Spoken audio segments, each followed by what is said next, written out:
Hi everyone, this is John Girardi with Right to Life of Central California, bringing you another in our 40 videos for 40 Days for Life series. 40 Days for Life is the international campaign of prayer and presence outside abortion clinics throughout the country and throughout the world. If you want to learn more about our campaign here in Fresno or sign up, visit rtlcc.org or give us a call at 559-229-2229. I want to talk for a couple segments about Judge Jackson, Ketanji Brown Jackson, whom President Biden has nominated to the United States Supreme Court, and talk about some of her performance in her Senate Judiciary Committee confirmation hearings over the last week or two here. Obviously, I'm not super optimistic about the prospects of her as a Supreme Court justice. She's being nominated by an openly very pro-choice president for whom legalized abortion is a very important policy priority. I have no illusions that she's going to be some great champion of the rights of the unborn at the Supreme Court. However, there were some things she talked about that I thought were extremely interesting on the one hand and disappointing on the other. So I want to talk, I'll start by talking about the interesting, and then tomorrow we'll talk about the disappointing.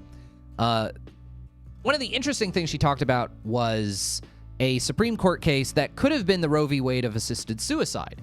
And instead, it turned out not to be. That case was Washington versus Glocksburg, a 1997 Supreme Court case in which the court was asked to recognize a right in the Constitution to physician-assisted suicide.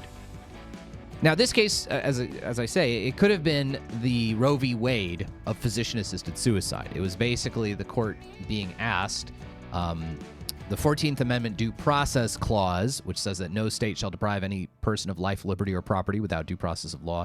This provision of the Constitution was used to somehow create a right to abortion, that somehow without a right to abortion, there can't be such a thing as due process, as fair legal processes in American law. The 14th Amendment Due Process Clause was used to create a right to gay marriage. It has been utilized to create all kinds of rights that are not really found in the text of the Constitution. The plaintiffs in Washington v. Glocksburg were saying a right to physician-assisted suicide is just like that.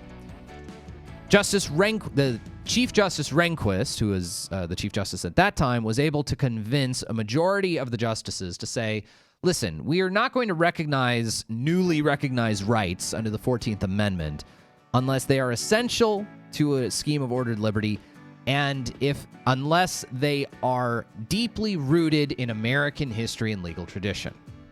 That was his rationale. And it was particularly that phrase, we're not going to recognize rights as existing, flowing from the 14th Amendment, unless they are grounded in American history and legal tradition. And with that standard, a majority in the court in Glocksburg said, no, there's no right in the Constitution to physician-assisted suicide. When she was asked about the prospect of recognizing new rights under the 14th Amendment, Judge Jackson went out of her way to say that she actually agreed with the majority holding in Glocksburg, to say that that was the kind of dominant way, that was the interpretive lens she would use for analyzing whether or not a right should be recognized under the 14th Amendment. This was a really surprising thing for her to say, I must admit. The Glocksburg decision at the time, it only garnered 5 justices to agree with it. It was all the Republican appointees, other than David Souter. You had Rehnquist, Scalia, Thomas, Anthony Kennedy, and Sandra Day O'Connor all ruled in favor of it. The 4 liberals all ruled against it. At that time, it was Ginsburg, John Paul Stevens, Stephen Breyer, and David Souter. And so it was kind of a controversial opinion at the time, and it seems kind of shocking for a Democrat Supreme Court nominee to agree with it, with this case that limited the right that said there's no right in the Constitution to physician-assisted suicide, and that limits the creation of new rights to something grounded in American history and legal tradition, which, if that had been the standard in 1973 for Roe v. Wade, maybe Roe would have been decided completely the opposite way. So I thought it was a really interesting answer from her. It doesn't, again, I don't think at all that she's going to, all of a sudden become some great pro-life justice or anything.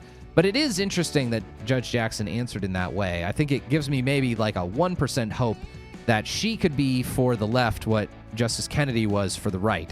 someone who was maddeningly contrary to the views of the party who nominated him, to the judicial philosophy of the party that nominated him to the Supreme Court. At least a 1% chance. Again, though, Democrat presidents have pretty much a perfect batting average when it comes to Supreme Court picks, so I'm not super hopeful. When we return, tomorrow on the show, how Judge Jackson can't define when human beings get rights. Hope you'll listen. Again, this is John Girardi for Right to Life of Central California.